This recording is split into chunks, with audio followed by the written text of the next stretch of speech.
ஒரு காட்டுக்குள்ள ஒரு சுட்டிக்கார ஒரு குரங்கு ஒன்று இருந்துச்சாம். அந்த குரங்கு சேட்டை தாங்க முடியாமல் எல்லா பறவைகளும் விலங்குகளும் கத்திக்கிட்டே சண்டை போட்டுக்கிட்டே இருக்குங்களாம். இந்த குரங்கு எந்த ஒரு பறவையும் மரத்துலேயே உட்கார விடாதான். அதோட இந்த பறவைகள்லாம் பேசுனாங்களாம், இந்த குரங்கு ரொம்ப நம்மளை தொந்தரவு செய்யுது, நம்மளால் தாங்கவே முடியல அப்படி சொல்லிக்கிட்டு இருந்துச்சு. அப்புறம் ஒரு நாள் அந்த குரங்குடைய அண்ணன் சொன்னாராம், அந்த பக்கம் மரம் வெட்டிக்கிட்டு இருக்காங்க, நீ கொஞ்சம் சேட்டை பண்ணுவ, நீ அந்த பக்கம் போகக்கூடாதுன்னு சொன்னதுக்கு அதுக்கு அந்த குரங்கு சொன்னிச்சான், முதல்ல போகிறதே அந்த இடம்தான் அப்படின்னு சொல்லிட்டு போச்சான்.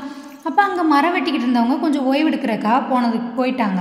அவங்க வெட்டுறதுக்கு வச்சுருந்த அந்த கூர்மையான கத்திகளை வச்சு இந்த குரங்கு என்ன செஞ்சான், விளையாட்டுத்தனத்தில் வெட்டையில் அதோடைய வாலில் தெரியாமல் பட்டு வால் வெட்டிருச்சான். அந்த குரங்குக்கு வலி தாங்க முடியாமல் அங்கும் இங்கும் ஓடிக்கிட்டு இருந்துச்சு. அந்த காட்டில் உள்ள மற்ற விலங்குகள்லாம், நீ செஞ்ச செயல்னால தான் உனக்கு இப்படி நடந்திருக்கு, நீ நல்லது செஞ்சாதான் உனக்கு நல்லது நடக்கும், நீ கெட்டது செஞ்சனால தான் உனக்கு கெட்டது நடந்திருக்குன்னு சொன்னோன்னே அந்த குரங்கு தன் தவறை உணர்ந்துருச்சான்.